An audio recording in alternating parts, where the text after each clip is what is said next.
मजदूर पर जानलेवा हमला, पिस्टल थमाकर दी धमकी भरी तस्वीर, न्याय की गुहार। भागलपुर के सुल्तानगंज थाना क्षेत्र के बिंद टोला वार्ड नंबर 19 में मजदूर मनोहर बिंद पर जानलेवा हमला किया गया, जिसमें उन्हें गंभीर चोटें आई। मनोहर ने बताया कि चचेरे भाई के बुलाने पर मौके पर पहुंचे थे, जहां नकाबपोश हमलावरों ने लाठी डंडे से बेरहमी से पीटा। हमलावरों ने न सिर्फ मोबाइल और पैसे लूटे, बल्कि उनके हाथ में जबरन पिस्टल थमाकर धमकी भरी तस्वीर भी खींची और चुप रहने का दबाव बनाया।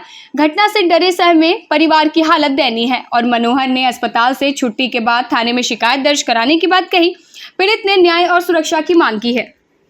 नामो निशान नहीं चलेगा दुनिया। वो कौन है जो पकड़ा था? वो जो पकड़ा था जितेंद्र बिंद ही पकड़ा था हमको। आपके कौन लगते हैं? मेरा वो पड़ोसी है, मेरा गोतिया है। वो तो पर भी मेरा रास्ता के लिए मारा, मेरा मोबाइल भी वो जो है ना ले लिया। झंझट जो है रास्ता के लिए हो रहा है। हाँ, रास्ते के लिए वो बोल बोल के मारा था कि रास्ता किसका है जो रास्ता मांग रहा है? मेरा जमीन पर्सनल है सर। जबरदस्त जबरन रास्ता मांग रहा है। हाँ, जबरन रास्ता मांग रहा वो, और मेरा मोबाइल भी ले लिया और हाथ में जो है ना हथियार देख, हाथ टूटा भी था तो भी बोल रहा था कि जो है ना जल्दी हथियार लो हाथ में, नहीं तो गोली मार देंगे डायरेक्ट। हम डर से सर हाथ में हथियार ले लिए। रात में अकेला आदमी थे हम, मेरा बीबी और मैं था घर में, तो बीबी मेरा घर में रह गया, मैं चला गया खेत पे। उसी के बाद पे कॉल किया। तो ये पहली बार घटना हुई है, पहले से भी हो रहा है? खेलो इंडिया यूथ गेम्स 2025 को सिलीगुड़ी के कलाकारों ने दी रंगों की खूबसूरती कलाकारी। खेलो इंडिया यूथ गेम्स 2025 के भागलपुर आयोजन में सिलीगुड़ी के कलाकारों की टीम ने अपनी मनमोहक चित्रकारी से आयोजन स्थलों को सजाकर सबका दिल जीत लिया। वरिष्ठ कलाकार गोपाल विश्वास के नेतृत्व में आई इस टीम ने मुख्य द्वार, पंडाल और प्रमुख स्थानों पर थीम आधारित चित्रों से खेल महोत्सव को जीवंत कर दिया।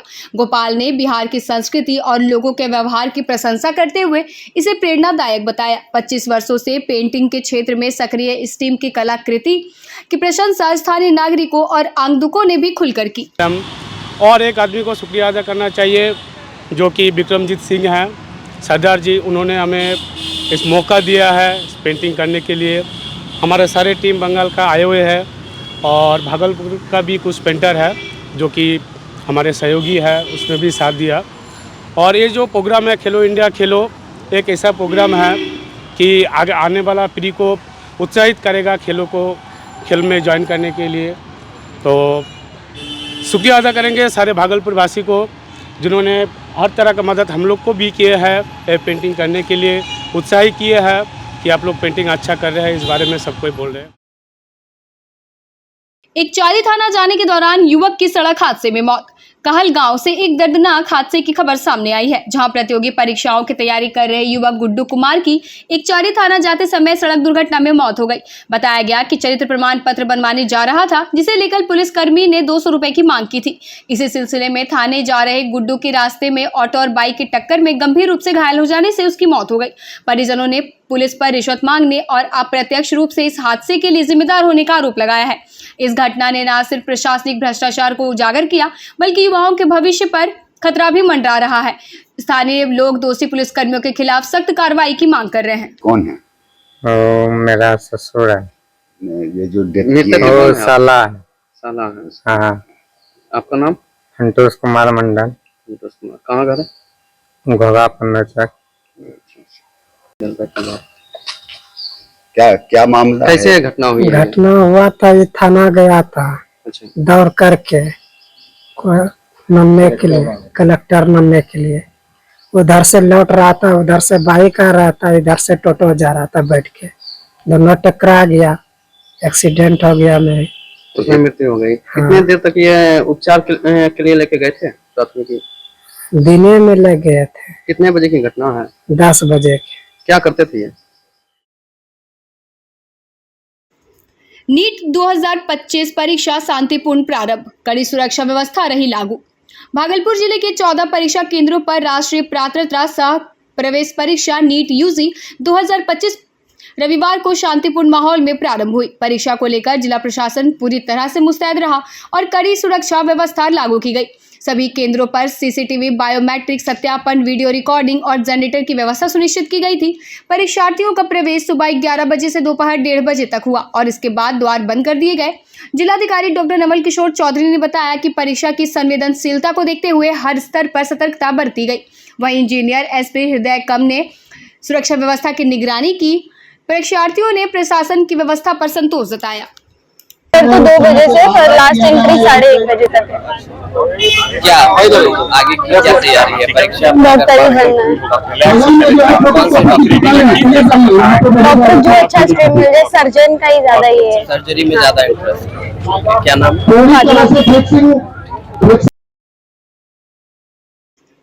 खेलो इंडिया यूथ गेम्स 2025 का भव्य उद्घाटन पहली बार बिहार में हुआ, जिसकी शुरुआत भागलपुर के संडेस कंपाउंड मैदान में तीरंदाजी स्पर्धा से हुई।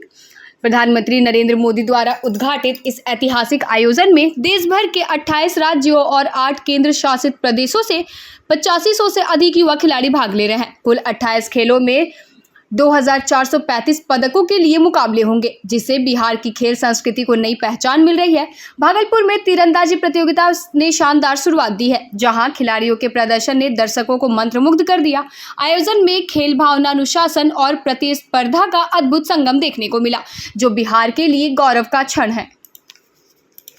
उनके स्वागत के लिए, आवासन के लिए और अच्छे पार्टिसिपेशन के लिए, सुरक्षा के लिए प्रशासन की तरफ से, पुलिस की तरफ से भरपूर तैयारी की गई है। हमारे डीएम साहब के द्वारा संयुक्त आदेश निकाल के जो भी क्रिया स्थल है, जहाँ पे भी उनका आवासन स्थल है, सब जगह पे मजिस्ट्रेट फोर्स की डिप्लॉयमेंट की गई है। जैसा कि आप देख रहे हैं, जो वहाँ पे भी एक्सेस रिस्ट्रिक्टेड है, सभी लोगों की विस्तृत चेकिंग करके ही यहाँ पे ला रहे हैं। तो व्यापक प्रबंध किया गया है सुरक्षा का भी, और मुझे पूरा भरोसा है कि ये जो आयोजन है वो काफी सफल ढंग से किया जाएगा और भागलपुर को पूरे भारत में स्पोर्ट्स के मैप पे एक नया पहचान दिलाएगा। सभी के कोच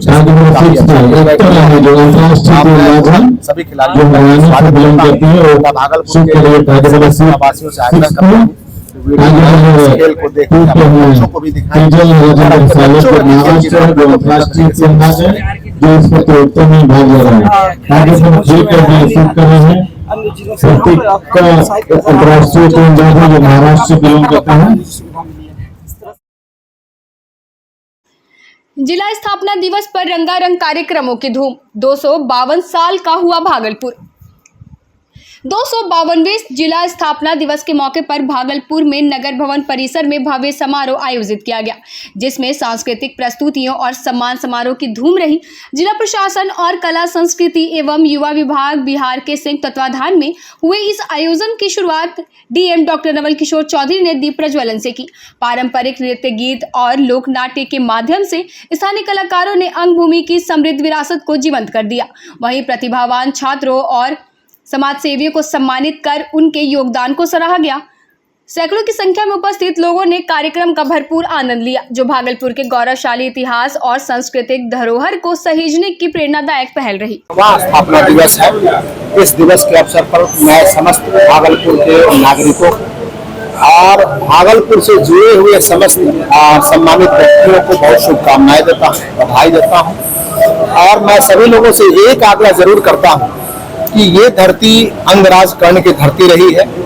इसे भगवतपुरम के नाम से भी जाना गया है, चंपा नगरी के नाम से जाना गया है, दानवीर कर्ण की धरती के नाम से जाना गया है। हमारी इस भागलपुर की धरती बिहुला विषहरी की धरती है। ये मंजूषा आर्ट को इस धरती ने जन्म दिया है। इस धरती ने गंगा माँ को संजोया है, अपने हृदय के बीच से गुजारा है। इस धरती ने गंगा और कोसी के समागम को और उसके समस्त पानी को, पूरे हिमालय के पानी को अपने हृदय से गुजारता है। ये धरती बटेश्वर नाथ की धरती है। ये वो धरती है जो सुल्तानगंज से हम बाबा बैद्यनाथ को जल लेकर के अर्पित करते हैं। ये धरती हमारी महान धरती है। इस धरती के धरोहर को हम लोगों के दिमागों में नहीं बिखेरे, अपनी किताबों में नहीं बिखेरे, अपने बच्चों को और बिहार के समस्त वासियों को, उन लोगों को बताएं इस धरती की गाथा के बारे में और इसके विकास के बारे में हम सभी लोग एकजुट होकर के बेहतर तरीके से सोचें। और मुझे विश्वास है कि जो इतनी महान धरती रही है, यहाँ के लोग महान हैं और सभी लोग एक साथ एकजुट होकर काम करेंगे, इस भागलपुर को हम नई ऊंचाई पे ले जाएंगे। मंदिर में रखे दान पेटी का ताला तोड़कर चोरी। बिहार के बांका जिले के अमरपुर थाना क्षेत्र के फतेहपुर गांव में स्थित मां काली मंदिर की दान पेटी का ताला तोड़कर चोर नकदी लेकर फरार हो गया। घटना का खुलासा तब हुआ जब मंदिर पहुंचे श्रद्धालुओं ने टूटी हुई दान पेटी देखी। सीसीटीवी फुटेज से चोर की पहचान धर्मपुर गांव निवासी आलोक कुमार के रूप में हुई, जिसे ग्रामीणों ने चोरी के 43,630 रुपए सहित पकड़कर पुलिस को सौंप दिया। पुलिस ने आरोपी को गिरफ्तार कर पूछताछ शुरू कर दी है। क्या नाम हुआ आपका? मेरा नाम संजय सिंह। क्या रात में क्या हुआ था बैंक के आस? रात में हमारा सुपरवाइजर कोल फैक्ट्री का बैठा हुआ था, उसको ठक ठक का कुछ आवाज आया। वो पीछे चारों तरफ घुमा, नहीं पता चला। फिर वो इस तरफ को आया तो उसको लगा कि कोई आदमी खिड़की में सट के, तो टॉर्च जलाया तो ज़्यादा बड़ी टॉर्च नहीं थी, तो उसको लगा कि कोई, तब वो हिला तो उसको, तो वो हल्ला किया और ढेला मारा तो दीवार पे चढ़ के अंदर कूद गया, लेकिन वो गलत जगह फंस गया। जब तक हमारा आदमी दौड़ के उधर गया, हल्ला किया, तब तक वो निकल के दीवार पे फिर चढ़ के इस तरफ इस गेट से निकल के खींच के भाग गया। बैंक की खिड़की को तोड़ने का प्रयास किया है। देखिए ना, इधर भी तोड़ा है। पहले भी ऐसा हुआ था यहाँ पर? काफी दिन पहले एक बार हुआ था। कितना दिन लगभग? करीब 2-3 साल पहले। स्कॉर्पियो की टक्कर से सड़क पार कर रहे 4 वर्षीय बालक हुआ जख्मी, स्थिति गंभीर, रेफर। अमरपुर थाना क्षेत्र के इंग्लिश मोड़ शंभूगंज मुख्य पथ पर सोभानपुर गांव के पास एक तेज रफ्तार स्कॉर्पियो ने सड़क पार कर रहे 4 वर्षीय ऋषभ राज को टक्कर मार दी, जिससे वह गंभीर रूप से घायल हो गया। स्थानीय लोगों की मदद से बच्चे को पहले रेफर अस्पताल और फिर बेहतर इलाज के लिए मायागंज भागलपुर रेफर कर दिया गया। ऋषभ के प्राथमिक उपचार के दौरान डॉक्टरों ने उसकी हालत चिंताजनक बताई। घटना के बाद स्कॉर्पियो चालक वाहन समेत मौके से फरार है। की नाम से बच्चा ऋषभ राज, पापा का नाम तेरा? घर कहाँ होला? ये कैसा होला ये घटना? गाड़ी बाइक के 4-5 मारी। कहाँ जा रहे बचवा? हमारे पर बच्चा दौड़ी गए और स्कॉर्पियो पकड़े ले? स्कॉर्पियो भागी गए ना। अपने की नाम होला? गौरी कुमारी। विकसित बिहार के लिए शिक्षित होना बेहद जरूरी, आईपीएस विकास वैभव। अमरपुर के एसडी पब्लिक स्कूल में आयोजित लेट्स इंस्पायर बिहार कार्यक्रम में मुख्य अतिथि के रूप में उपस्थित आईपीएस विकास वैभव ने कहा कि विकसित बिहार के निर्माण के लिए शिक्षा, उद्यमिता और महिला सशक्तिकरण अत्यंत आवश्यक है।